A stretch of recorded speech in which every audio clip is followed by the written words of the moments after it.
My name is Captain Lauren Reed, United States Air Force, Logistics Division. After 8 months overseas, I finally got 2 weeks of leave. My mom had just recovered from heart surgery in Boston, and I hadn't seen her in almost a year. My sister, Megan, said she'd pick me up at the airport. She sounded warm on the phone, almost too warm for someone who hadn't answered my last 5 calls. I should have noticed that. I didn't. It was a regular Thursday at LAX. I was half asleep at the gate, sipping burnt coffee, scrolling through an email thread I shouldn't have been reading. My name was mentioned in a defense contract audit, Helix Dynamics, the company my sister worked for. I'd filed a report on them a few months earlier for overbilling the Air Force on drone parts. The investigation hadn't gone public yet, but somehow the emails felt colder every time Megan's name came up. They called boarding for Delta Flight 472 to Boston. The crowd moved like cattle, tired but polite. Nothing felt unusual, until I noticed the flight attendants. Most of them were doing their usual routine, smiling, greeting passengers, but one woman stood out. She was watching people, not greeting them. Her name tag read Alyssa Grant. She didn't look nervous, but she didn't look calm either. Her eyes followed every passenger who walked by, like she was matching faces to a list in her head. When I reached my seat, 14C aisle, she paused a second too long, just enough for me to notice. I smiled politely. She didn't smile back. Instead, she blinked once, stiffly, and turned away. I chalked it up to a weird day at work. Everyone in uniform looks suspicious now, especially in airports. I shoved my carry-on into the overhead bin, sat down, and started typing a text to Megan. Boarded. Mom doesn't know I'm coming. You'd better have that lasagna ready. She replied with a single line, "You'll never forget this flight." I laughed quietly. Megan always had a dramatic streak. 10 minutes later, we were taxiing. A businessman across the aisle was already asleep. A teenager 2 rows ahead was hugging his backpack like it contained his soul, and a woman in a gray suit kept staring at the front of the plane instead of her phone. Everyone looked tense in their own little ways, but that's normal these days. Alyssa came down the aisle, pretending to check seatbelts. She moved methodically row by row, nodding at passengers. When she reached me, she leaned slightly over my tray table and placed a folded napkin in front of me. No smile, no eye contact. Then she walked away. At first, I thought she'd dropped it by mistake. Then I noticed her hand had trembled when she set it down. I opened the napkin. There were 7 words, written fast and messy in blue ink. "Get off this plane. Your sister set you up." My brain didn't register it immediately. I looked up. Alyssa was halfway down the aisle, pretending to rearrange a magazine rack. She didn't glance back. I stared at the napkin like it was a prank. Maybe someone was filming reactions for a TikTok challenge. Maybe a passenger nearby was trying to mess with me. But when I glanced around, everyone was calm. Normal. Then Alyssa turned her head for half a second. Our eyes met. Her expression didn't say, "Joke." It said, "You're in danger." I folded the napkin, tucked it under my thigh, and sat still. My training told me to stay calm, observe, analyze, but my heartbeat wasn't listening. Across from me, the businessman opened the overhead bin again, even though it was already closed. He peeked inside, then sat back down, and wiped his palms on his pants. The teenager whispered something into his hands, rocking slightly. The woman in the gray suit was typing furiously, glancing up every few seconds. I reached for my phone to text Megan again. My fingers hesitated over the screen. What would I even ask? "Hey, did you frame me for something?" Instead I typed, "Everything okay at Helix?" She replied almost instantly, "Focus on your flight. You'll land fine." That's when I stopped breathing for a second. You'll land fine. Not safe flight or see you soon. Just that strange mechanical reassurance. I glanced up again. Alyssa was now at the front, speaking quietly to another crew member. They were both avoiding eye contact with passengers. Something was definitely off. I thought about standing up, telling the crew I was sick anything to get off. But the rational part of my brain kept arguing. Maybe I misunderstood. Maybe Alyssa slipped the napkin to the wrong person. Maybe your sister was a coincidence. The engines roared louder. The plane began to turn toward the runway. I gripped the armrest. My mouth was dry. I'd faced down armed contractors, explosions, and malfunctioning drones. But this was different. This wasn't a mission. This was me, in civilian clothes, sitting on a plane where something was about to go very, very wrong. Alyssa appeared beside me again, pretending to check my seatbelt. Her voice was barely a whisper. "Do it now. Say you feel sick. If you stay on this flight, you won't land alive." I froze. "What are you talking about?" I whispered back. Her eyes darted toward the man in the black jacket near the emergency exit, then back to me. "Just trust me." Her face was pale. She wasn't acting. She wasn't crazy either. I knew that look. It was the look of someone trying to prevent a disaster they couldn't stop. I reached for the call button but hesitated. What if I drew attention to myself? What if I looked suspicious? The napkin felt like it was burning through my pocket.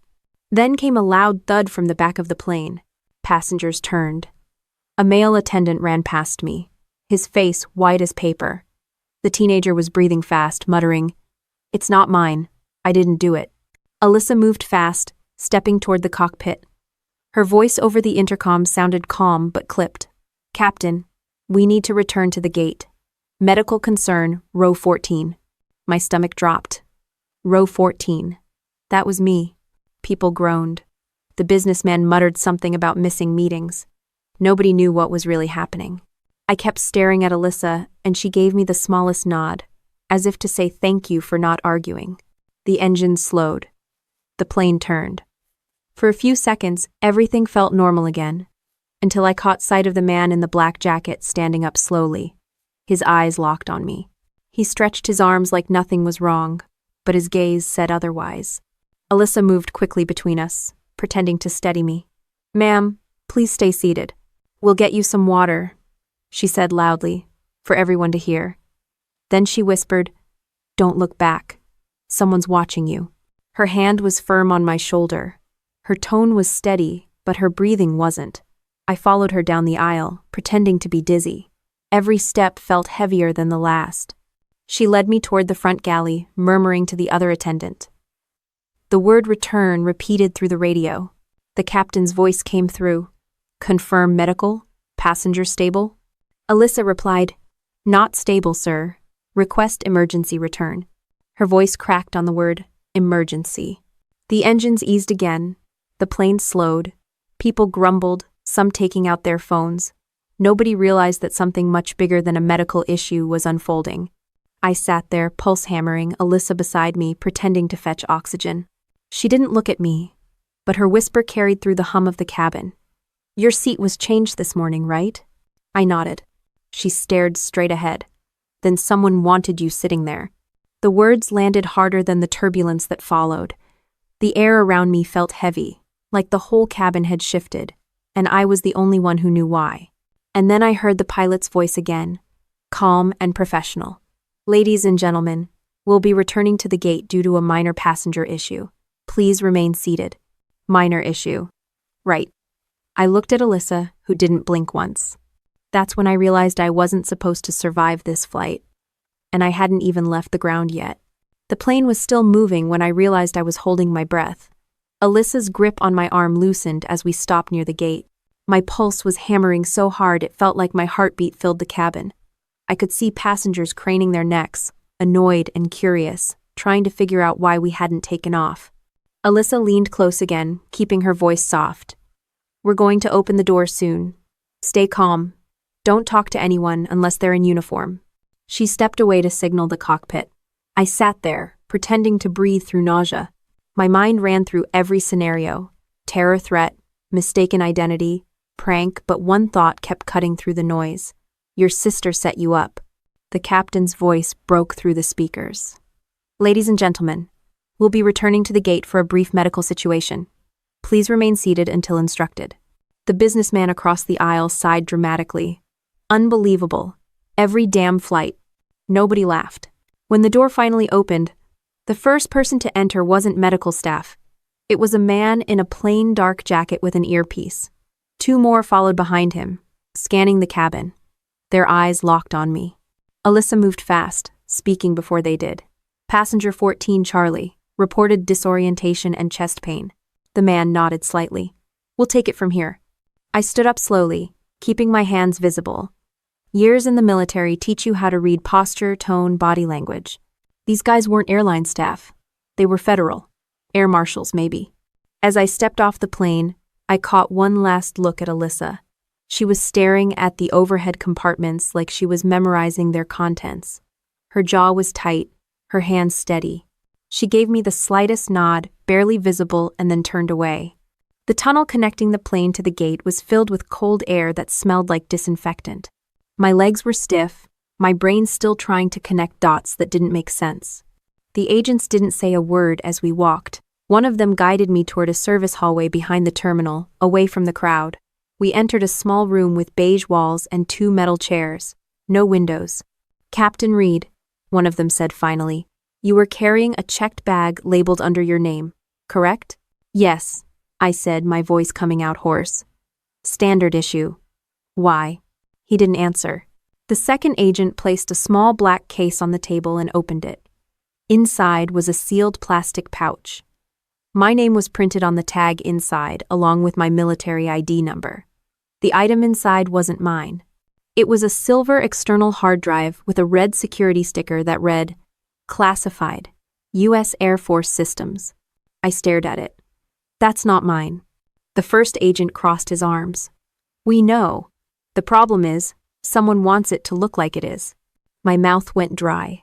"My sister works for Helix Dynamics," I said. "She's in the finance division. Her name is Megan Reed." Both agents exchanged a look. One of them scribbled something on his pad. "That name came up earlier this week," he said. "We're investigating Helix for unauthorized transfers of classified materials." I swallowed hard. "Transfers to who?" He didn't answer again. Typical federal poker face. The door opened behind them, and Alyssa walked in, no longer in uniform. Her hair was tied back, and she carried a folder under her arm. Her badge was clipped to her jacket, now Department of Homeland Security. The agent nodded toward her. "Agent Grant has been working undercover on this flight for 3 months. She received a tip that someone would attempt to move sensitive data disguised under a passenger's manifest." Alyssa sat down across from me. Her calm, professional tone was gone. Now she sounded human, exhausted. "The manifest was changed at 7:42 this morning," she said. "Your seat wasn't originally assigned to you, was it?" I shook my head. "I changed it last minute. I wanted an aisle seat." "That change triggered a flag," she said quietly. "Whoever arranged the drop didn't expect you to be the one sitting there. You took the seat of the intended courier." The words hit me like turbulence. "So they were targeting someone else?" "Yes," Alyssa said. "And whoever planned it realized too late that you'd replace them. That's when your sister's name appeared in the delivery log." I felt something between disbelief and nausea. "Megan?" "She authorized the shipment to be billed under your ID," Alyssa said. "Digital trail and all. You're a perfect scapegoat, military clearance, access to logistics systems, no reason to be suspected." I stared at the hard drive inside the case. For a second, I didn't even feel angry. Just cold. "She hates me," I said quietly. "Because I filed a complaint about Helix last year." Alyssa nodded. "We think she's helping a group inside the company move restricted designs to private contractors. We've been tracking them, but your name just made it personal for them." "Great," I muttered. "Family loyalty at its finest." A small, humorless smile flickered on her face. "We're not charging you with anything, Captain, but we need your cooperation." I exhaled slowly. "You'll get it." "Not." They left me alone for a while after that. The room was silent, except for the hum of the air vent. I thought about Megan, how she used to build model planes with me when we were kids, how she cried when I enlisted, how proud she'd sounded when I got promoted. Somewhere between childhood and now, we'd switched sides without realizing it. When the door opened again, Alyssa came back in with 2 cups of coffee. "Sorry. It's airport coffee. Not great." I took it anyway. "I'm assuming you don't believe I'm involved." "If I did," she said, "you'd be in handcuffs right now." I let out a bitter laugh. Comforting. She sat across from me, leaning forward.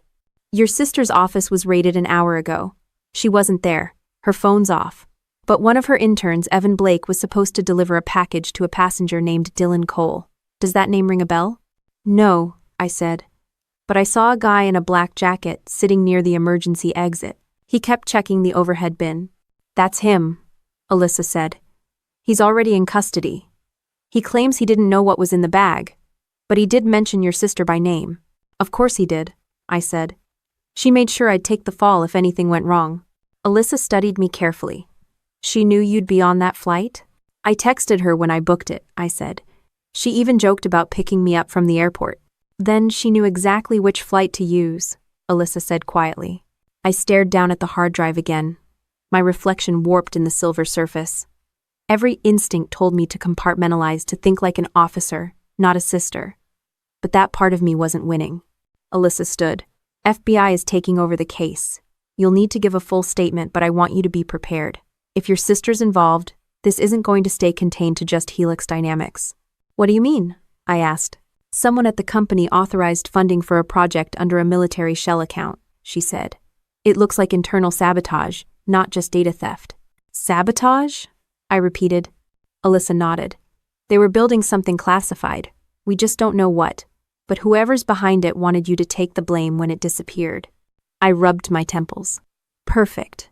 Frame your sister, ruin a military record, and cover up a federal crime all at once. She sighed. We'll get to the bottom of it. But first, you need to stay quiet about this. No contact with your sister. No statements to anyone. I stared at the cup of coffee. She's not just my sister, Agent Grant. She's the only family I've got left. Alyssa's voice softened. Then you already know how dangerous that makes her. Somewhere in the distance, an announcement called for boarding on another flight to Boston. I didn't move. I wasn't sure if I'd ever get on another plane again, at least not without checking every tag twice. The napkin was still in my pocket, folded neatly, blue ink smeared from my thumb. It was the ugliest, most important piece of paper I'd ever been handed, and I was starting to think it wasn't just a warning, it was a countdown that had already begun. The next morning, the air inside the hotel room felt stale, like it hadn't been opened in weeks. My phone was buzzing non-stop, blocked numbers, unknown IDs, random messages that vanished as soon as I tried to open them. I turned it off and stared at the ceiling. Sleep had been impossible. My thoughts kept looping back to the same image, the napkin, the warning, and Megan's name printed on that shipping log. At 7 sharp, there was a knock. Alyssa stood in the doorway, wearing a plain blazer and holding a tablet. Her tone was clipped, but calm. Captain Reed, pack your things. We're moving. I grabbed my bag without asking where. When someone from Homeland Security tells you to move, you move. We rode in silence for a while, the morning traffic inching forward. The world outside looked the same: coffee shops, joggers, sunlight, but my world had cracked open overnight. Alyssa finally spoke. FBI wants you back at LAX. They recovered a second package from the plane. You need to confirm something. My stomach tightened. A second package? She nodded. Same shipping label. Same false manifest. But the tracking code traces directly to Helix Dynamics. Someone used your clearance to move military-grade encryption drives off base. Someone meaning Megan, I said flatly. She's not the only suspect, Alyssa replied. But she's the one who had access to your credentials. We pulled into a restricted lot behind the terminal. The agents were already waiting, badges flashing, radios crackling, the quiet chaos of an active investigation. They escorted us inside a hangar converted into a command post. On a table near the center sat a carry-on bag. My name tag was taped across the handle. An agent opened it carefully, revealing a compartment that had been surgically modified: false bottom, insulated lining, barely visible seams. Inside, another hard drive rested in a foam casing, identical to the one from yesterday. I stepped closer. That's not mine. We know, the lead agent said. We're tracing fingerprints now. You want to guess whose we found on the outer zipper? I didn't answer. He didn't need me to. Megan Reed, he said. The room spun slightly. For a second, all I could think of was Megan's face when we were kids, how she used to sneak into my room and hide my Air Force medals just to make me mad. She used to laugh when I chased her around the house. Now she was planting evidence to ruin my life. Alyssa handed me a printout. Your sister's work computer was wiped remotely last night at 3:14 a.m. That's after she went off-grid. Whoever she's working with knows we're onto them. I exhaled sharply. So she's running. Or being run, Alyssa said. Helix has connections to 3 defense subcontractors. We believe one of them is funneling classified schematics overseas. The courier Dylan Cole was meant to deliver the drives midair to an embedded contact. When your name appeared on the manifest, they had to improvise. The agent across the table leaned in.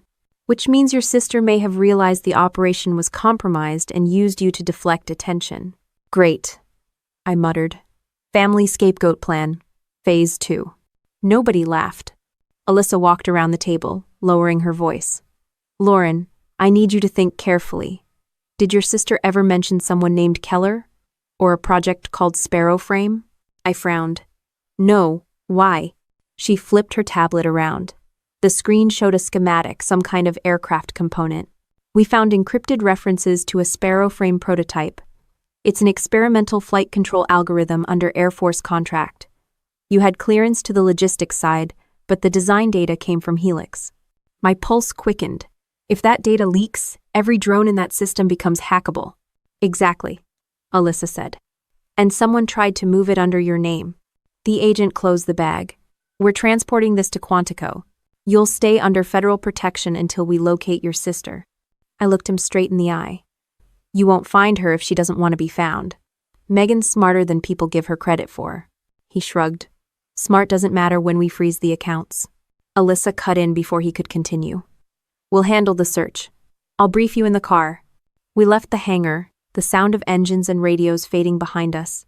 Alyssa drove this time fast, confident, like she'd done it 1,000 times. After a few miles, she said, There's something else. The FBI intercepted a message from an encrypted channel linked to Helix's internal network. It was addressed to you. I felt my chest tighten. To me? She nodded and passed me her phone. The message was short. You never learned when to stop following orders. This time, it'll cost you. No signature. But I didn't need one. I knew that phrasing. Megan used to say that when we fought. I'd quote regulations. She'd mock me for being a robot in uniform. I handed the phone back. She's taunting me. Alyssa glanced at me. Or, warning you. We didn't talk after that. The highway blurred past, and my mind drifted back to the night before I enlisted. Megan had begged me not to go. She said the military would eat me alive. She was wrong. It hadn't eaten me, it had built me. It taught me control, patience, structure, all the things she hated. But now, sitting in that car, I wondered if she'd been preparing for this all along, watching how I operated, learning how to use my precision against me. When we reached the federal field office downtown, everything felt louder, phones ringing, boots clacking, printers running non-stop. Agents moved with purpose. Every step part of a silent clock ticking towards something big. A tech analyst handed Alyssa a folder. We finished decrypting part of the manifest. Now. She flipped through the pages, scanning fast. Lauren, come here. The document listed shipments over the past 6 months, all under varying aliases but traced to the same billing account. Mine. Each entry corresponded with internal Helix transfers Megan had approved. She'd been building this trail for months, one shipment at a time, slowly aligning my name with her black operations. She planned this, I said. Alyssa's jaw tightened. And she almost got away with it. And the analyst spoke up. There's more. One of the encrypted drives had a hidden message file. Looks personal. He handed Alyssa a flash drive. She plugged it into a secure terminal. The audio that played was faint, distorted, but unmistakable. Megan's voice. If you're hearing this, then you already figured it out. Don't act like a victim, Lauren. You made your choice when you turned me in. I told you once, family loyalty isn't about rules. It's about survival. And you picked the wrong side. And for 7. My throat went dry. The room felt colder with every word. Alyssa muted the playback and looked at me carefully. This wasn't spontaneous. She's been planning it since your report. I forced a bitter laugh. Guess I really taught her attention to detail. Nobody said anything for a while. The hum of computers filled the silence. Finally, Alyssa spoke again. There's an operation tonight. FBI's raiding Helix Dynamics. We'll see if she shows up to clean up her mess. Now. I nodded automatically, but my brain was still replaying that recording, every syllable laced with accusation. Megan didn't sound angry. She sounded justified. As agents started preparing tactical gear, Alyssa leaned closer. Stay close to me tonight. No hero moves. I looked at her. You think she'll be there? Her tone was grim. If she isn't, she'll make sure we think she was. Outside, thunder rolled somewhere in the distance, even though the sky was clear. The noise vibrated faintly against the window glass. Alyssa didn't react. Neither did I. Because both of us knew something was about to break, and it wasn't the weather. The command center smelled like burnt coffee and adrenaline. Dozens of agents were gearing up, checking weapons, earpieces, and tactical vests. Screens along the far wall displayed live feeds from drones circling the Helix Dynamics campus. Every corner of the place looked sterile and expensive, exactly the kind of company that thought they were too smart to get caught. Alyssa stood beside me, scanning her tablet while coordinating with the FBI strike team. Her voice was calm but clipped. We'll hit all 3 wings simultaneously. R&D first, then data servers, then executive offices. If your sister's anywhere on site, she won't have time to run. I kept my arms crossed, my focus locked on the feed. You're assuming she'll be there. Megan's too careful. She's not the type to wait around for handcuffs. Alyssa gave me a side glance. She's also arrogant. She'll want to see what happens when the trap she built finally springs. That part sounded more accurate. Megan never did anything quietly. The ops commander briefed the team, his tone matter-of-fact. Helix Dynamics is suspected of transferring defense technology classified under the Sparrow Frame program. Targets include encrypted servers, prototype blueprints, and internal correspondences. Expect resistance from private security, some of them are former military. The room shifted instantly into motion.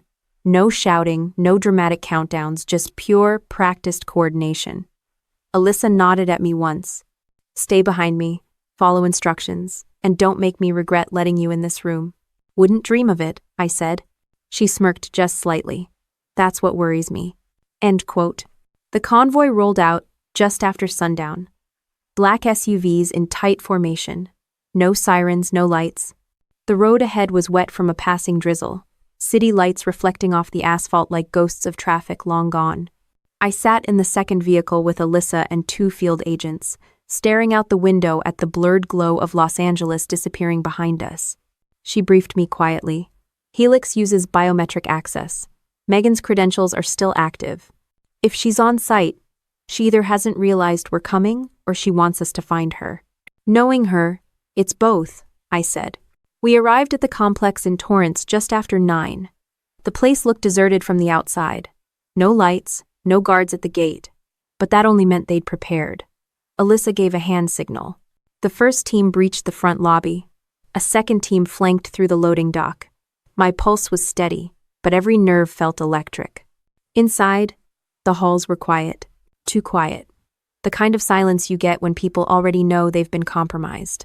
Alyssa's radio crackled. R&D sector clear. Moving to data core. She motioned to me. Stay sharp. We followed the team through a corridor, lined with glass offices. Papers scattered across desks. Coffee still warm in mugs. Someone had left in a hurry. Then, halfway down the hall, an elevator door opened with a soft chime. A man stepped out, middle-aged, Helix badge on his chest, hands trembling slightly. Sir, stay where you are, Alyssa ordered. He raised his hands. I'm just it. I don't know anything. Alyssa motioned for an agent to secure him, but he blurted out before they could move. She told us to shut everything down, said it was a false alarm. Then she locked herself in the sub-level server room. Who? Alyssa asked. The man swallowed hard. Megan Reed. My throat tightened. Alyssa didn't miss a beat. Take us there. The IT guy hesitated, then nodded quickly. This way. We moved through a restricted wing that looked more like a bunker than an office, thick walls, reinforced doors, cameras in every corner. My boots echoed against the polished floor, the sound too loud in the stillness. When we reached the elevator to the sublevel, Alyssa punched the button. The doors opened, revealing another keypad. The IT guy typed a code, hands shaking so hard he hit the wrong number twice. Alyssa's patience snapped. Step aside. She jammed a bypass tool into the lock. The door dinged open, and we descended. The sublevel felt colder, metallic, humming with the sound of servers. Blue light from the racks painted the corridor like a sci-fi movie, except this was very real. A voice echoed from down the hall. You shouldn't have come here, Lauren. It was Megan. Every hair on my neck stood up. I stepped forward slowly, my heart hammering. She stood near the far server column, wearing black slacks and a Helix badge. Calm, composed, like she was waiting for a meeting, not a federal raid. "You look good," she said, smirking faintly. "Stress suits you." "Cut the act," I said. "You framed me. You used my clearance to move classified tech. You've destroyed everything you touched." Her tone stayed even. "You think you're the hero here? You filed that complaint knowing it would kill my career. You didn't even ask why I did it." "Because you were greedy," I shot back. "Because I was surviving," she said. "You sit in your perfect uniform, following orders like a machine, but I'm the one who saw what was happening. Do you even know what Sparrow Frame is?" Alyssa moved up beside me. "We know enough." Megan ignored her. "They're not building control systems, Lauren. They're building autonomous strike units. AI that can make kill decisions without human oversight. And when I found out, I tried to leak it. You think I wanted to sell it? I wanted to stop it." I hesitated. "You're lying." She shook her head. "Helix didn't just overbill the Air Force. They built weapons off the books. The files I sent out were proof. You called it treason, but you didn't understand what they'd already done." Alyssa's voice cut through. "That doesn't excuse framing your sister and endangering civilians."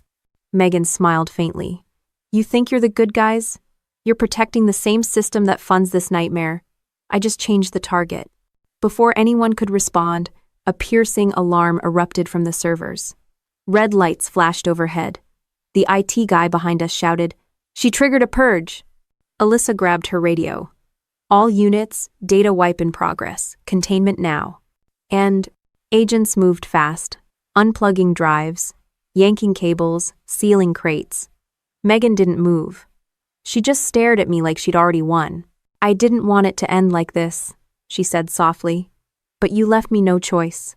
The security door behind her slammed shut automatically, locking with a metallic hiss. She backed toward the control console, eyes glinting. "When they read the reports, they'll see your name, not mine. You'll be the scapegoat for every secret they wanted buried." "Now." I lunged forward, but Alyssa caught my arm. "Don't!" she hissed. "Megan!" I yelled. She looked back one last time. "Tell Mom I did something real." Then she hit the command. The monitors exploded into static.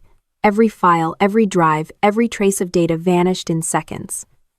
The red lights turned to blue again, the hum of the servers fading into silence. Alyssa stormed forward, punching in override codes, but the system was gone. Every piece of evidence that tied Helix or Megan to Sparrow Frame had been wiped clean.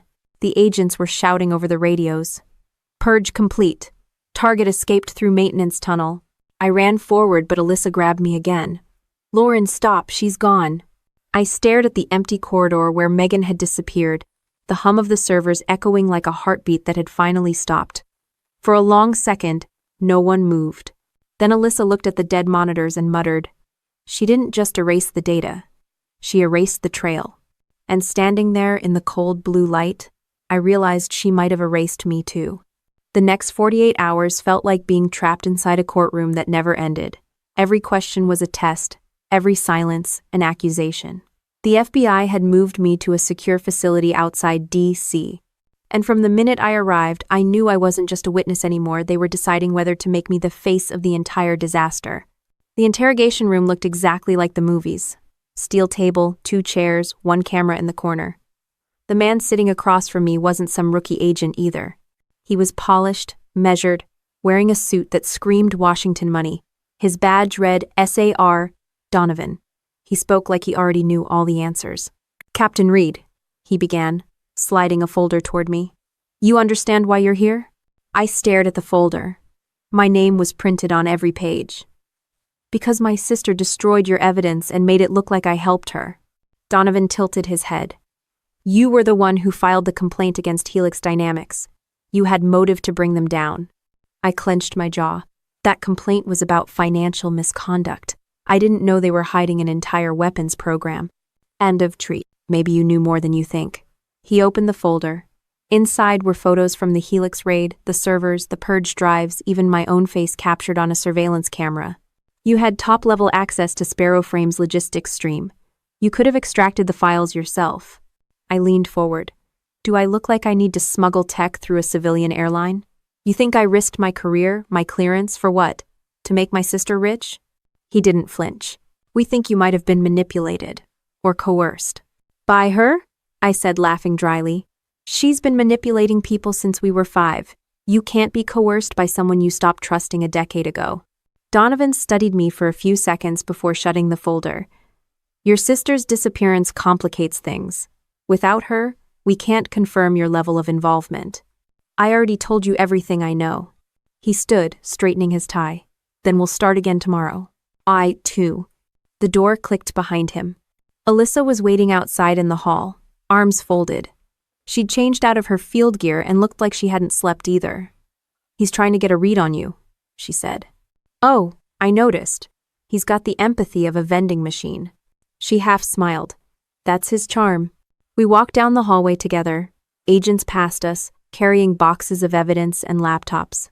Everyone moved with that mixture of exhaustion and obsession that only federal work creates. Alyssa led me into a small briefing room filled with digital boards and case files. She pointed to one on the far wall. We've reconstructed fragments of the deleted Helix data. Most of it's junk, but one file survived the purge. The screen showed a schematic labeled SPFAILINK, Provisional Core. I frowned. That's part of the Sparrow Frame control interface. Exactly. It's a partial design for an autonomous target recognition system. Megan must have kept a local backup. We traced it to a secure Helix Cloud Key one she created under your name 6 months ago. She set me up long before I even reported her.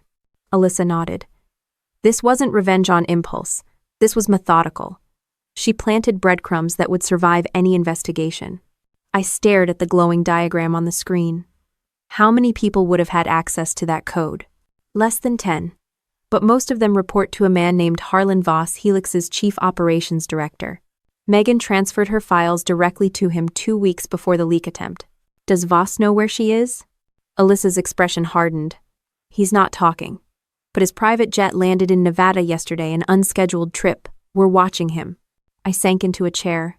So she's working with a guy who bankrolls defense contracts and vanishes when things go wrong. Perfect company. Alyssa sat across from me. We're still missing her motive. She says she wanted to expose corruption, but she's been working with people who profit from it. That contradiction doesn't make sense. Oh, it does, I said quietly. She doesn't care who wins, as long as she gets to watch me lose. Alyssa leaned back, eyes narrowing. You really think this is about you? Yes, I said flatly. Megan's the kind of person who turns pain into fuel. She's been waiting years for a chance to prove she's smarter than me. If I hadn't filed that report, she would have found another way to burn the bridge. The room went quiet for a moment, then the intercom buzzed. Donovan's voice echoed through the speaker. Reed. My office. Now. Alyssa exhaled. He's not done pushing. I walked back down the hall, already bracing for another round. Donovan was standing by the window, watching the city skyline. Sit down, Captain. He didn't look at me when he spoke. We've been decrypting Megan's personal communications. Found something you should hear. He pressed play on a recording. It was Megan's voice again. Calm, steady, deliberate. Lauren won't run. She never does. She believes in rules. That's why she's predictable. And predictable people are easy to destroy. The recording clicked off. Donovan turned toward me. That message was sent to an unknown contact 3 days before the flight. She wasn't improvising. She planned this entire sequence. Your seat, your bag, the timing, everything. And I swallowed hard, trying to keep my voice level. So now you believe me? I believe she's dangerous, he said. But the Bureau still needs leverage. And you're it. Meaning what? He closed the blinds. You're the only person she'll talk to. When she surfaces, you'll be the bait. I stared at him. You want me to lure my sister out? Yes, he said plainly. She's communicating through dead channels, bouncing off outdated Helix servers. But she always pings one node, every 72 hours probably to check for surveillance. We'll feed her a message that looks like it's from you. What kind of message? One that sounds desperate. Alyssa entered mid-conversation, holding a tablet. The NSA just confirmed a signal from one of Helix's off-grid facilities. It's in New Hampshire. Remote. No network footprint except that same 72-hour pulse. Donovan nodded. That's where she'll go next. I looked between them. You want me to send her something personal? Alyssa met my eyes.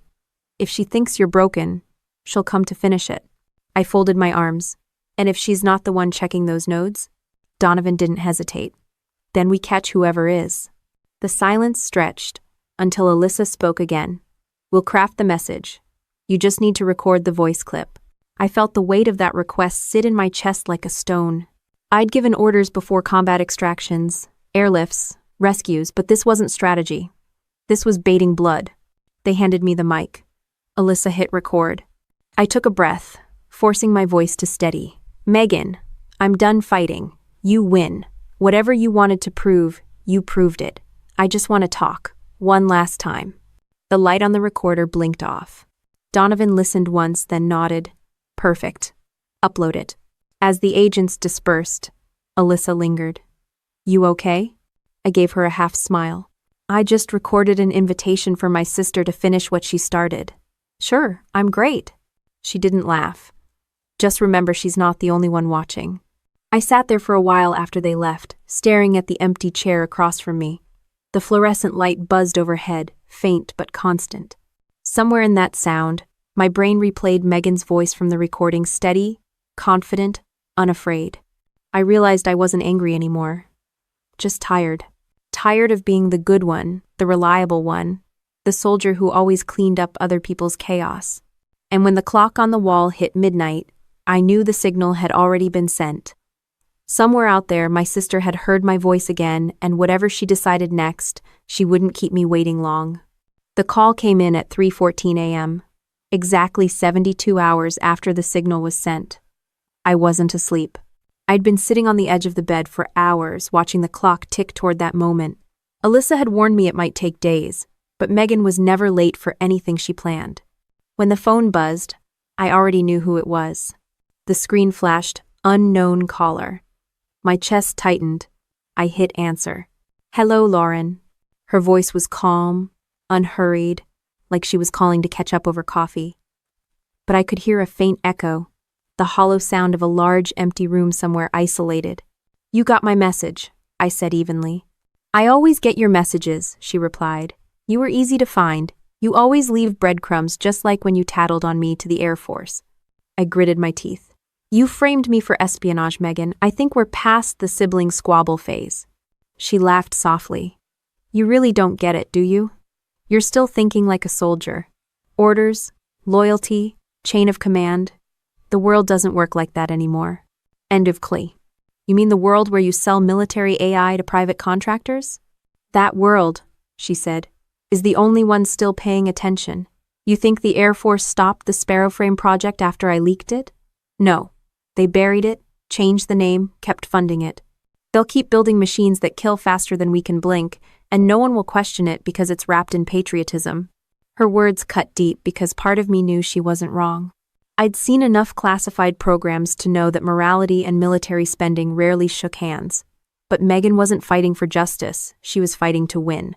Where are you? I asked. She chuckled. Oh, I'll tell you eventually. But first, let's talk about why you're suddenly pretending to care. The great Captain Reed finally learned how to break the rules. This isn't about rules, I said quietly. This is about family. Family? She repeated, the word dripping with disdain. You stopped being my family when you signed that report. You could have protected me. You chose them. I chose integrity, I snapped. You were committing fraud, Megan. You were stealing from the government and hiding behind Helix's name. I was exposing corruption, she shot back. You just couldn't see past your damn uniform. The silence that followed was heavy, filled with static and guilt. I could hear faint typing on her end, maybe keystrokes on a laptop. She was working while she talked, multitasking her betrayal like it was just another day in the office. Alyssa stood in the doorway of my hotel suite, eyes fixed on me. She didn't say a word but mouthed, "Stall her." I kept my voice steady. You really think you're doing the right thing? You almost got hundreds of people killed on that flight. I didn't plant that device, she said immediately. That was Voss. He panicked. When he realized the wrong passenger was in that seat, he tried to erase the problem. You expect me to believe that? I don't expect you to believe anything, Megan said. But if you want proof, check the Helix, Nevada site. They moved the Sparrow frame prototype there last week.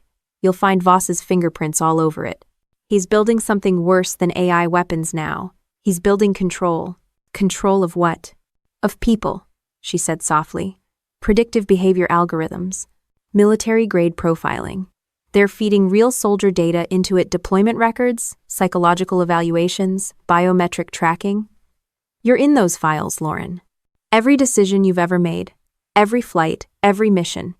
You're not the only one they turned into a weapon. A chill crawled up my spine. You're saying Helix is using military personnel as test subjects? I'm saying they already did. Alyssa's hand clenched into a fist. She mouthed again. Keep her talking. Megan, listen to me. You're in over your head. You think you're controlling this, but you're being used. Voss isn't on your side. He never was. That's rich, she said. You accusing me of blind loyalty. Tell me, does it bother you that your spotless record is the reason I could forge your credentials? You made it easy for me. You were predictable, perfect. You always are. Her tone shifted suddenly, softer but sharper. You want to stop me? Come find me. I'll even give you a hint. Look for the place where the stars disappear. Then the line went dead. I lowered the phone slowly. Alyssa moved forward. She's taunting you. She's challenging me, I said. That phrase, where the stars disappear. It's something Dad used to say when we camped in Death Valley. No light pollution, no horizon, just darkness. Alyssa nodded. Helix has a decommissioned testing site 2 hours north of there. Satellite imagery shows increased power output last week. I grabbed my jacket. Then that's where she is. Alyssa stepped in front of me. You're not going anywhere without backup. I'm not waiting for a bureaucracy to approve a field op, I said. She's my sister. She'll run if she sees a convoy. Alyssa stared at me, measuring the risk, then finally sighed. Fine, but I'm driving. We left before dawn, heading east on an empty highway. The desert stretched endlessly, pale light creeping over the horizon. The air smelled like dust and gasoline. Neither of us talked for the first hour. Then Alyssa finally broke the silence. You know she's not going to surrender. I know. And if she's right about Helix? Then this goes deeper than both of us, I said. But first I need to look her in the eye. Alyssa kept her gaze on the road. You sound like you're planning something. I'm planning to end this. V. We drove another 30 miles before we saw it. The Helix test compound, hidden behind a ridge of sandstone cliffs. It looked abandoned from a distance. Rusted gates, collapsed fencing, no visible guards. But the closer we got, the more alive it felt. Security cameras tracked our car as we approached, their lenses shifting like mechanical eyes. Alyssa slowed the vehicle. Thermals picking up 3 heat signatures inside. One of them matches your sister's profile. Oh? I tightened my grip on the door handle. Then let's go say hello. The gate opened by itself, with a low groan. Alyssa shot me a wary glance but drove through. Inside, the facility was quiet except for the hum of generators. A faint blue glow pulsed from the main hangar ahead.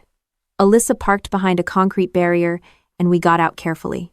The desert wind carried a smell of ozone, faint but distinct, the smell of high-voltage machinery. Alyssa checked her weapon. You sure you're ready for this? I gave a humorless smile.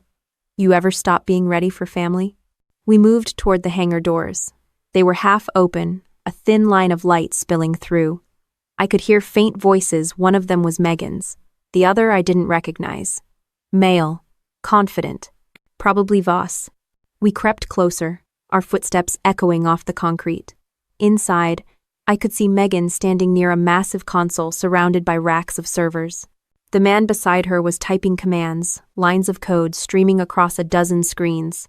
Megan's voice was sharp. You said the purge would erase everything. Why is the system still active? Voss didn't look up. It's self-learning. You can't erase an algorithm that's already rewritten itself. Alyssa whispered, Jesus Christ. It's live AI. I stepped forward before she could stop me. Megan! Her head snapped toward me. Shock flickered across her face for half a second, then melted into something else: resolve. You shouldn't have come here, she said. Yeah, I said, taking another step.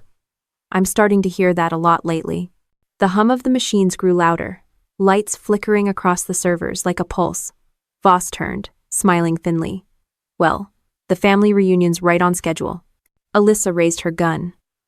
Step away from the console. He laughed. You have no idea what's already in motion. I'll report. Megan didn't move. She just stared at me, torn between fury and fear. And in that instant, I knew the system wasn't just running, it was learning from us. Every word, every movement, every betrayal. The hum of the servers grew louder, almost rhythmic, like the sound of something alive breathing through wires. Alyssa's weapon stayed trained on Voss, but her eyes flicked toward the screens. They were flashing data so fast it looked like static strings of text, coordinates, names, and a red header that read, SPF, AI, active neural simulation running. Megan took a small step backward from the console. Her face was pale under the blue light, and for the first time, she looked unsure. Voss, she said, her voice steady but low, you told me it couldn't run without the military core key. You said it needed the classified sequence from the Air Force system. How? Voss didn't even turn around. It doesn't anymore. That's what self-learning means, sweetheart. Turn it off, she ordered. He smirked. If I turn it off now, we lose the demonstration. You wanted the world to see what the Pentagon's been building well. Congratulations. You're about to see it think for itself. Alyssa moved closer, gun raised. Step away from the console. Now. Voss turned, raising his hands mockingly. You're too late. It's already linked to the network. Even if you kill me, it'll finish running the sequence. I glanced at the screen again. The AI's process log was pulling live data from somewhere: names, ranks, flight records. I felt the air in my lungs freeze. Those are Air Force personnel files, I said. It's mapping our entire chain of command. Voss shrugged. That's what it's designed for. Prediction modeling, real-time loyalty profiling. You should be proud, Captain. Your data was the first one uploaded. You're the template. I felt my stomach turn. He was right. Megan had stolen my credentials months ago. That meant she'd given the AI the perfect psychological baseline for a compliant soldier. Alyssa fired a warning shot that hit the metal wall beside Voss's head. I said, step away. He didn't flinch. You can't shoot the truth, Agent Grant. Megan suddenly lunged forward, slamming her hand against the emergency override switch. Sparks burst from the console, and the lights flickered violently. The hum became a roar, like static screaming through the air. What did you do? I shouted. She yelled back, I'm stopping it before it finishes compiling. But the screens didn't go dark, they changed. The text stopped scrolling and reformed into a single sentence across every monitor. Is greater than sequence locked. Target. Megan Reed. The color drained from her face. No, that's not right. Voss laughed. You built the leak trigger into the core. It thinks you're the threat now. That's the beauty of autonomous logic. It doesn't take sides. It eliminates the highest risk variable. Alyssa grabbed my arm. We need to shut down power. I nodded and sprinted toward the back wall, where the main breakers were mounted. My fingers shook as I flipped the first two levers. Nothing happened. The hum kept growing louder. Megan! I shouted. It's still drawing power from somewhere else. She was frantically typing on the console. It's on a backup loop, an external server cluster. Voss mirrored it. He smiled proudly. Can't have progress without redundancy. I moved fast, ripping open a floor panel and yanking a bundle of fiber cables from the trunk line. The monitors flickered, then one by one went black. The hum softened, but a single red light stayed on in the center of the main console. Alyssa aimed again. That light better go out in 10 seconds or you do. Voss raised an eyebrow. Shoot me, and you'll never find the physical servers. This place is just the terminal. The real data's buried in the Nevada uplink, right under Nellis Air Force Base. I froze. You're lying. He grinned. Am I?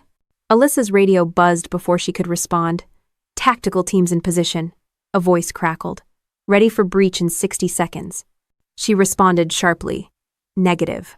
Hostiles inside, system unstable. Contain perimeter only. Copy, came the reply. Megan stepped away from the console, breathing hard. You don't understand, Alyssa. If those files reach the Air Force mainframe, Sparrowframe won't just profile soldiers. It'll rewrite their operational directives. It'll turn every classified mission into an autonomous feedback loop. No human oversight. Alyssa turned to me. Is that even possible? I nodded grimly. If it has real-time behavioral data from the field, yes. It could simulate commands before they're issued. It wouldn't need people anymore. The red light blinked faster. A timer appeared on the wall screen. Uplink in progress, 2 minutes. Voss chuckled under his breath. Looks like we're past the point of negotiation. Alyssa moved, striking him hard across the jaw with the butt of her pistol. He hit the floor, coughing blood. That's for trying to kill 300 people on Flight 472, she said. He spat, smiling through it. Still alive, though, aren't you? Megan slammed a drive into the side of the console, typing commands so fast her fingers blurred. I can redirect it. If I can isolate the signal, I can send it to a dead relay instead of the base. How long? I asked. 60 seconds. Alyssa shouted toward the door. Team Bravo, breach now! The door exploded inward as agents stormed in. Weapons raised, dust and sparks filled the air. Megan didn't even look up. Her focus was absolute. Sweat rolled down her temple. Almost there. Almost. A gunshot cracked through the noise. For a second, everything froze. Voss had pulled a hidden pistol from his jacket, but Alyssa was faster. Her shot hit him clean through the chest. He staggered, collapsing beside the console. His hand twitched once, then went still. Megan didn't stop typing. The screen flashed one last time, redirect confirmed, relay null, and then everything went dark. The generators shut off. The hum died. The red light finally went out. The silence that followed was suffocating. I looked at Megan, her hands trembling, face pale. You did it, I said quietly. She gave a hollow laugh. Don't congratulate me yet. It only worked because the relay burned itself out. I bought us time, not peace. Alyssa holstered her gun and stepped forward, breathing heavily. You saved a lot of lives tonight, but you're still under arrest. Megan looked at her, then at me. You think this ends with me in a cell? You really believe the Air Force won't just rebuild this? You'll lock me up while they use my work anyway. I met her eyes. You had a choice, Megan. You could have done this the right way. She shook her head slowly. The right way doesn't exist anymore. Before anyone could respond, one of the agents shouted from the entrance. We've got movement outside. Multiple vehicles approaching fast. Alyssa snapped to command mode instantly. Seal the doors. Get defensive position. Gunfire erupted from beyond the gate. Sparks danced across the concrete. Whoever was coming wasn't local security. Megan's eyes widened. That's not Helix, they're coming to erase everything, including us. The next blast shook the building, sending a shower of dust from the ceiling. Alyssa raised her weapon, shouting over the chaos. Lauren, get her to cover. I grabbed Megan's arm, pulling her behind a stack of crates. She didn't fight me this time. Her breath was ragged, her eyes darting to the flickering emergency lights. This is what I was trying to stop, she said, voice cracking. You don't understand, the AI isn't the weapon anymore. It's the excuse. The walls trembled again as another explosion rocked the far side of the hangar. Alyssa fired back through the doorway. Who the hell are they? Megan whispered. The people who funded both sides. And deporting though, the sound of tires screeched outside, and I realized with a sinking feeling that whatever came through those gates wasn't here to negotiate. And for the first time since this all began, Megan and I were finally on the same side of the fight. Smoke poured through the shattered hangar doors, thick and metallic, carrying that familiar smell of cordite and burning insulation. The gunfire had stopped, but the ringing in my ears hadn't. My back was pressed against the concrete barrier, my weapon drawn, pulse racing. Alyssa crouched across from me, scanning the shadows through the faint haze of emergency lights. Outside, sirens wailed federal backup, finally responding to the chaos. But whoever had stormed the facility was already gone. They came fast, hit hard, and vanished like they'd rehearsed it. All they left behind were spent shell casings and a corpse that used to be Harland Voss. Alyssa's voice was low and steady. They weren't Helix security. Those were hired professionals. No insignias, no IDs. I nodded, still catching my breath. Private contractors. Probably working cleanup for whoever financed the project. Megan sat slumped against a wall nearby, wrists zip-tied, blood streaking down her arm from a cut. Her defiance had drained away, replaced by something colder, an acceptance I couldn't read. She looked at the carnage like she'd seen this ending coming all along. Alyssa approached her carefully. "They wanted you dead too. You realize that?" Megan gave a weak smile. "I told you, they don't like loose ends." I moved closer. "Then you should have stayed out of this." She met my eyes. "You think you can still pretend this is about me? You saw what they were building, Lauren. You saw the data they pulled from your file. Every soldier, every pilot, every kill order, it's all stored, analyzed, and fed into a machine that learns how to replace you. You can't bury that now." Alyssa turned away, speaking quietly into her radio. "Agent Grant, site secure, casualties confirmed. Request immediate medical and forensic teams." Static answered her. The comms were fried. She tried again, nothing. Megan tilted her head, almost amused. "They jammed the signal, always 2 steps ahead." I crouched in front of her, voice low. "Then stop playing cryptic genius and tell us what's coming next." She hesitated, then looked at me with something I hadn't seen in years, fear. "They'll pivot the project. The AI's gone public now, at least internally. Sparrowframe isn't a leak anymore, it's leverage. The people behind Helix will use the chaos from tonight to demand more funding, more oversight power. Congress won't stop them. They'll reward them for preventing an attack, and your name will still be attached to it all."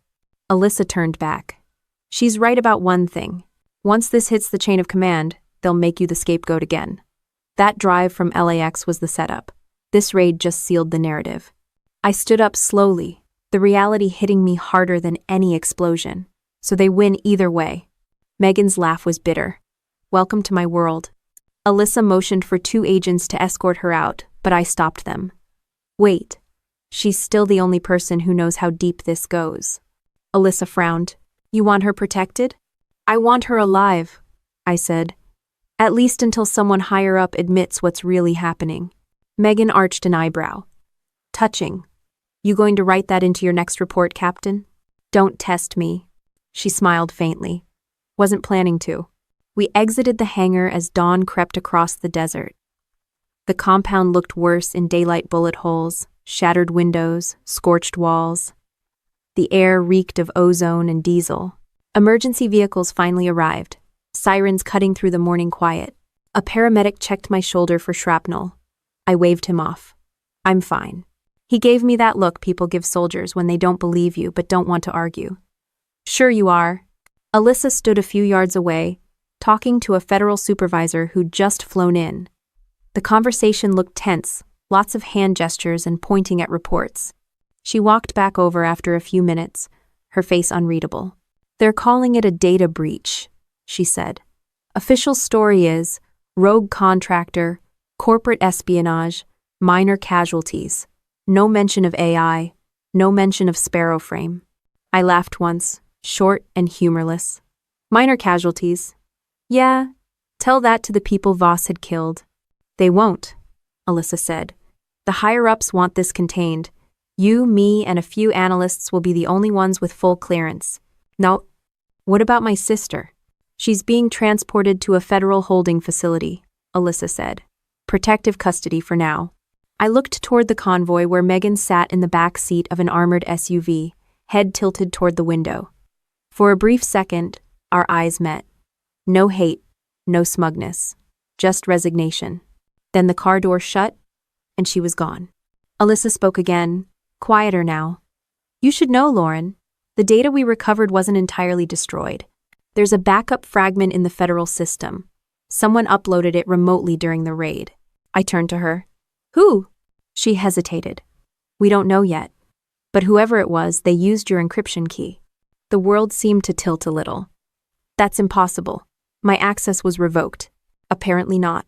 We stood in silence for a moment, the desert wind whipping around us. The sun was higher now, painting everything gold and red, like the earth itself was pretending nothing had happened. I finally spoke. "So, I'm back to being the problem again." Alyssa gave a small shrug. "You're the only one who's not pretending this didn't happen. That makes you dangerous." "Great," I said.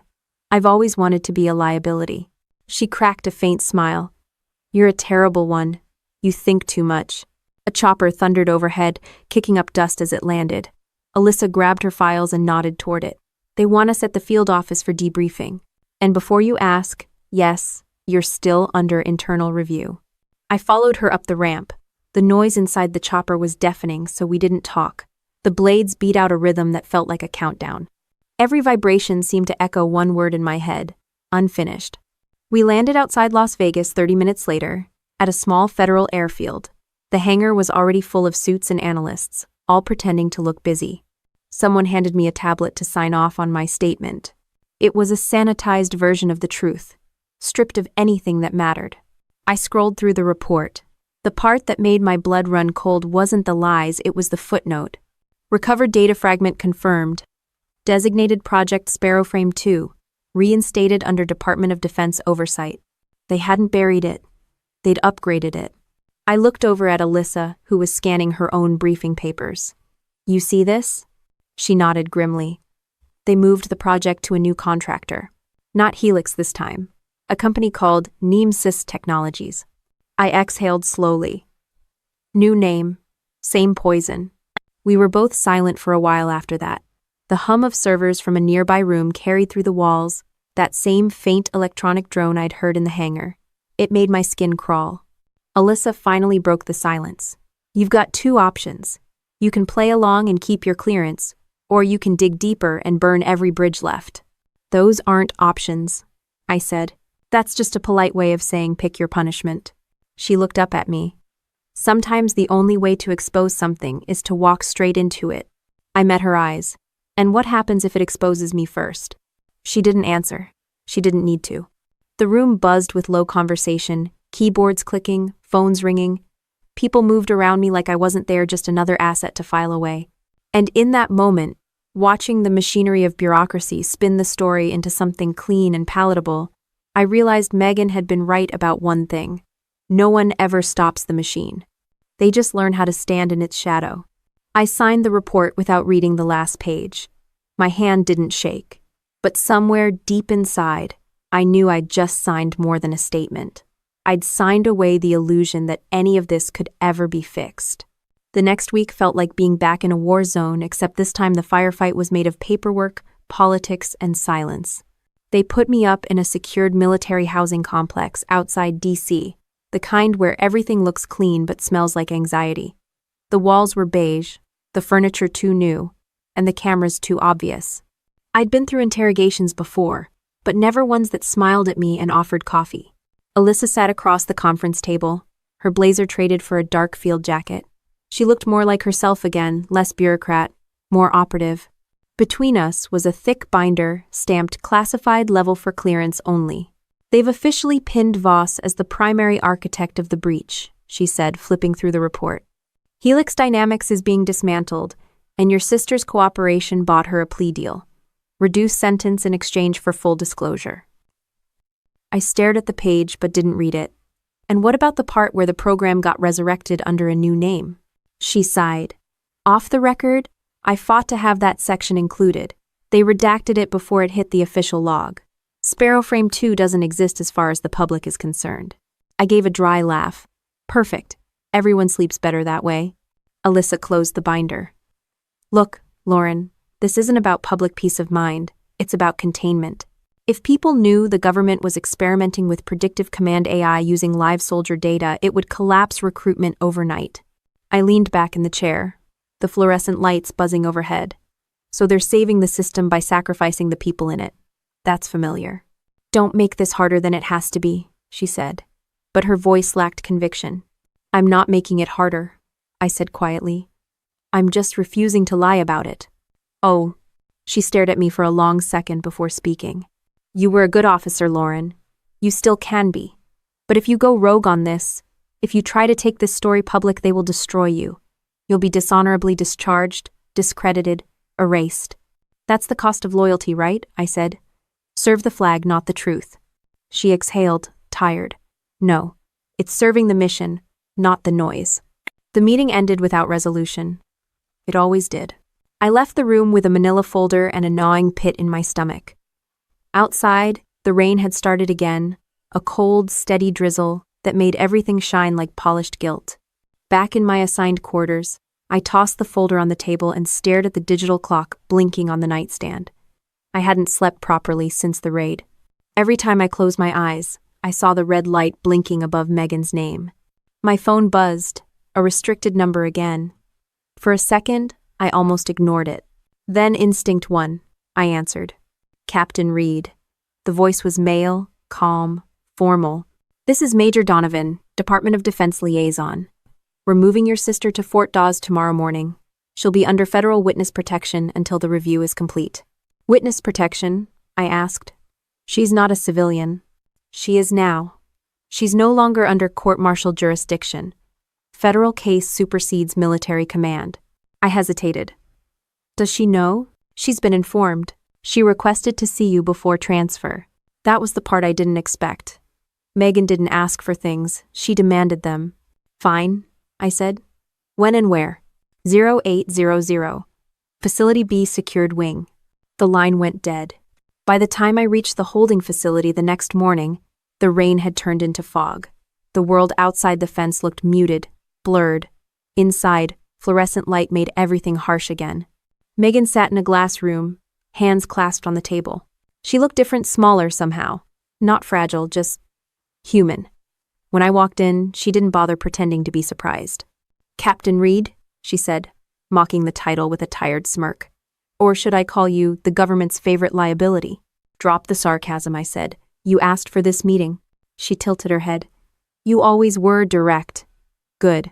Let's skip to it then. You're wondering why I saved you instead of letting Voss finish the upload. That crossed my mind. And of T. Her eyes flicked up, sharp and steady. Because you're the only one they'd believe if this story ever comes out. Not me, not Alyssa, you, the good soldier, the decorated pilot, the one who always did everything right. I frowned. If you're trying to make me feel guilty, you'll have to work harder. I'm not trying to make you feel guilty, she said. I'm trying to make you use it. The files on Sparrow Frame 2, they're not locked. You can still access them through the Pentagon intranet. They left your clearance active because they think you're too broken to care. I stared at her, studying her expression. Why tell me this now? She leaned forward. Because I'm out of moves. They'll bury me in some safe house, maybe for life. But you still wear the uniform. You still have the illusion of choice. A guard knocked on the glass. Time was up. Megan looked back at me, her voice softening for the first time. You can't fix this from outside, Lauren. You'll have to burn it from within. Before I could respond, the door opened. The guard motioned for me to leave. I stood there for a moment, watching her, then turned away. Outside, Alyssa was waiting beside a black SUV.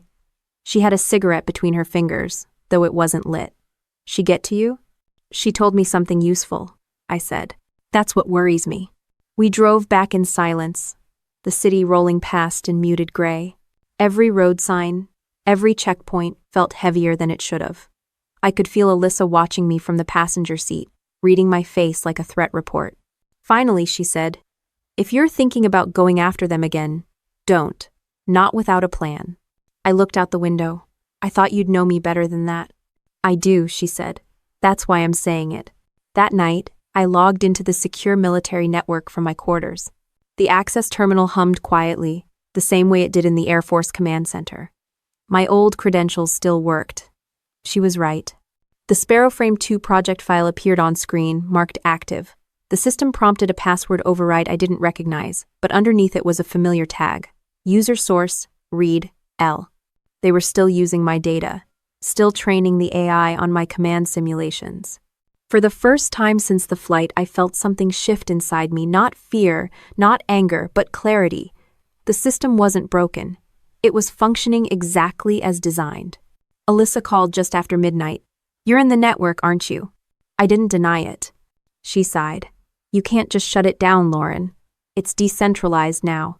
You destroy one server, 10 more boot up across the country. I don't plan to destroy it, I said. I plan to make it see the truth. You sound just like your sister. Maybe she was right about one thing. Silence on the line. Then Alyssa said, if you do this, there's no coming back. I glanced at the glowing screen, the cursor blinking like a heartbeat. There's nothing left to come back to. The call ended. I stared at the login screen a long time, then began typing.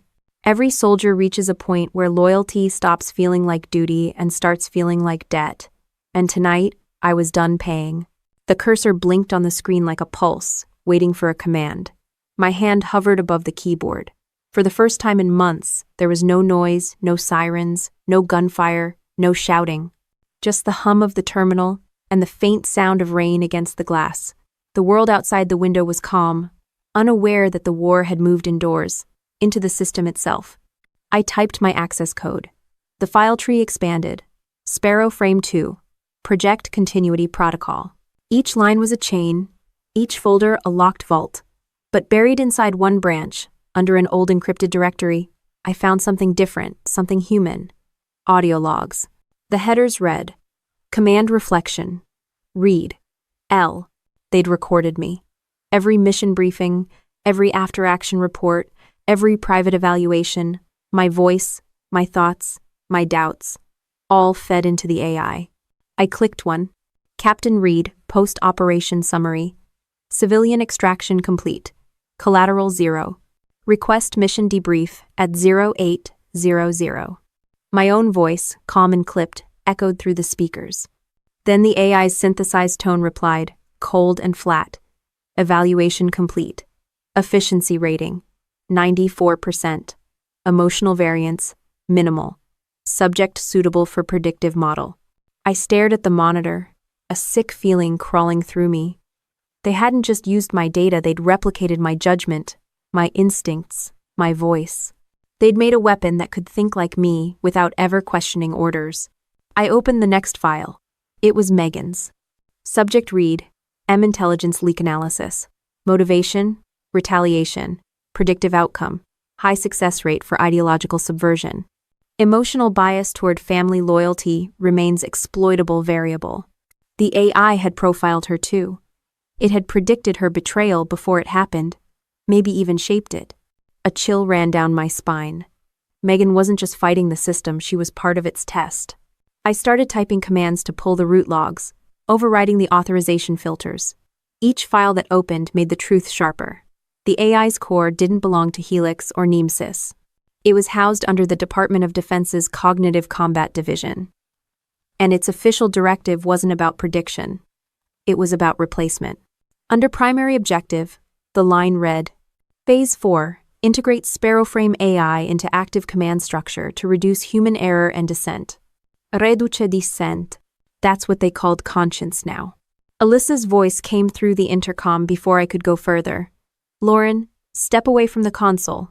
I didn't move. How long have you known? Long enough to know you can't win this by sitting at a keyboard, she said. They're watching you. You log in again, they'll flag it as cyber intrusion. You'll be charged under the Espionage Act. I turned toward the speaker. They already used me as their blueprint. What's left to charge me for? A pause. Then, you don't understand. Sparrowframe 2 isn't just a program. It's running live commands right now. Units overseas are already using it for mission planning. You shut it down, and soldiers die. That's the excuse, I said. That's always the excuse.